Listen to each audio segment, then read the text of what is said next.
Il-Partit Laburista huwa l-partit tal-Maltin u l-Awċin kollha. Dan il-punt ewlieni f'konferenza tal-aħbarijiet mill-Partit Laburista fil-Birgu b'risposta għal kliem dispreġġjattiv ta' Simon Busuttil nhar il-Ħadd. Aħna qegħdin fil-kottonera. Nafu li hawn problemi soċjali anki ta' abbuż ta' droga. Aħna qegħdin fil-Birgu. Ħarsu lejn il-problemi ta' housing illi hawn fil-kottonera. Is-Segretarju tal-Eżekuttiv Nazzjonali tal-Partit Laburista Lidja Abela li hi minn Bormla qalet li tinsab disgustata b'dawn il-kummenti għaliex Malta hija wisq żgħira biex tinqasam u ma tagħmilx differenza minn fejn ġej. Sostniet li Busuttil irid jireġġa' l-orloġġ lura u minflok niżel il-Birgu bil-proposti mar jippuntwalizza l-problemi. Problemi li tħallew hemm minn amministrazzjoni preċedenti u kien biss grazzi għall Gvern Laburista li n-naħa t'isfel bdiet tagħmel progress.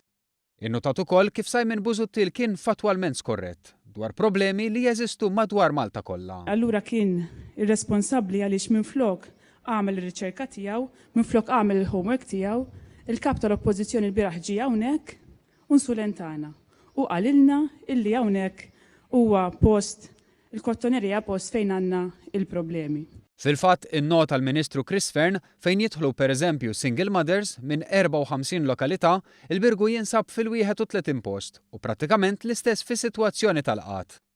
Innota li fil-waqt li Simon Busuttil jiklassifikak minn fejn inti ġej, il-Partit Laburista jemmen li l-Maltin huma kollha l-istess ġejjin minn fejn ġejjin, għandhom l-istess drittijiet u għandu jkollhom l-istess opportunitajiet.